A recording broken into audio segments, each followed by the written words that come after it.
Nick, we're going to go through a lining, casting, handling drill with a different dog, not with Livvy, but she's basically about the same training level as Livvy, and this is something you should go through with Livvy. It will help you guys develop teamwork and understanding from her perspective, that you know the rules and you know that you would enforce them. With these drills, it's all meant to be positive per se. We don't want to get into correction, but you would reinforce, say, a sit whistle if she wouldn't sit. Change of direction with these guys between lefts and rights and things out in the field. Change of direction is usually a silent cast. Drive, when they need to push past something, is a vocal cast. And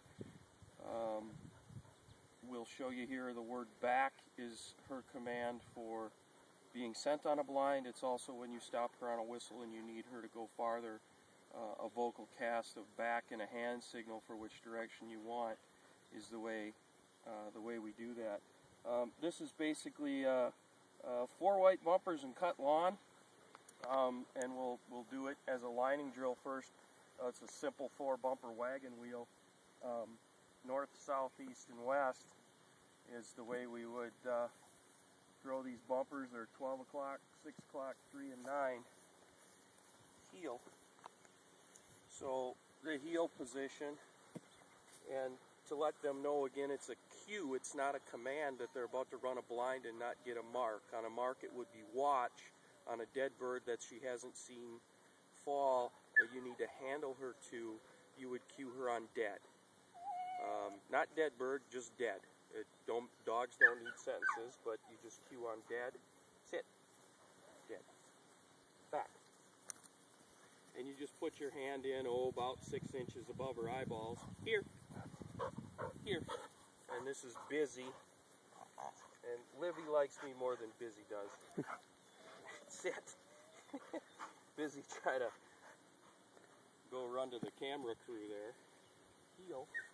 And at the line, wherever you're handling her from, if you need her to swing out, you would say heel. Heel. If you would need her to swing to you, as in your bird is over here, it would be heel, sit, back. Here. Here. Just gotta go visit everybody. Sit. So how this drill, sit. How this drill comes into play with what we call push and pull, which is your here and heel at the line. So she's retrieved in that direction. We heeled her to it. Sit. Now we're going to pull to you. Think of it that way. Push away from you, pull to you. You're going to pull with here. Sit. Back. I've said dead in these drills. Busy knows, Livvy knows they're running a drill, so you don't have to say dead every time. But in hunting or running a field blind, sit. Running a field blind, you would say dead. You want to give them as much information. Here. Sit. Back. Ideally, this is where we practice what we call the spinal alignment, Nick, so that the dog's spine is facing sit, where we want them to be set. Sit.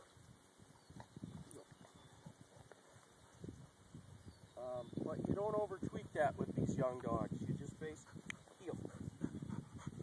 Heel. Heel. So if she's generally, her spine is straight and you cue dead, good. Good. Sit.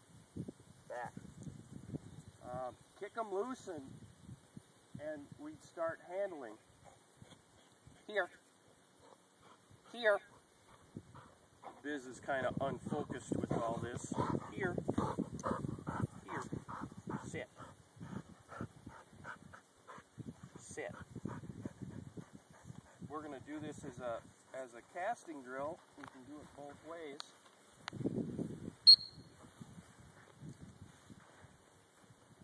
We give a silent cast. Here.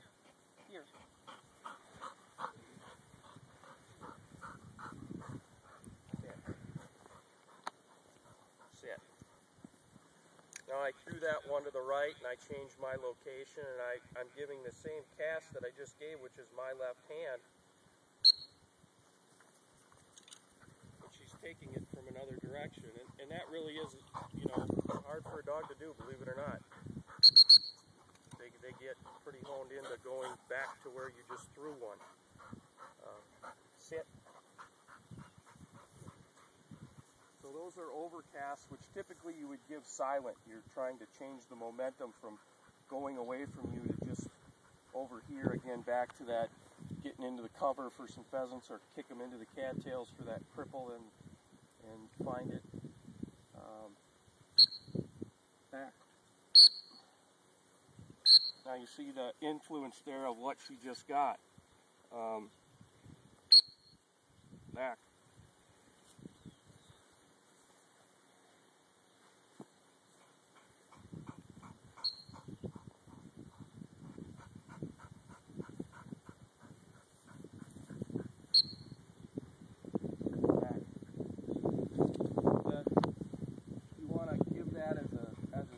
Up here with as much differentiating as you can between giving it straight up and an over. Livvy is refined enough that you would give this as an over, and one in between it as an angle. Everything that influences these guys are the wind and the terrain and the water and the distraction of other birds they've retrieved. And basically with handling young dogs is you just want to change direction and momentum, and give whatever of those arm casts sit. Whatever of those arm casts, if they take it, is going to get you to your bird. And the sequence there again, like we went through, is just tell them to sit, tell them dead, send them on back, and play the wind. You're hunting. If she gets a little bit downwind of it, that's fine. At the very end, you want your last cast so that they can wind it, so that they don't, that they're 5 yards downwind of it. Reinforcing a sit whistle if they absolutely don't sit. Again, the lowest level of correction first, and whistle sit. And a louder whistle. You have to always make sure and be conscious of whether they hear you when it's hunting with high wind, and then just the excitement too. They're breathing heavy and they're kind of in overdrive, so just the difference between a 20-yard whistle of and a 100-yard whistle of makes a big difference with a dog. And the camera didn't catch it, but that's one of those sequences. She's out making a retrieve again. Goes back to the handling skills which you work on here in the yard. This is where all this teamwork starts.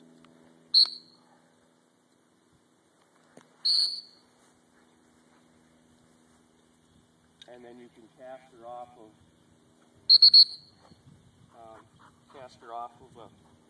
a bird she sees.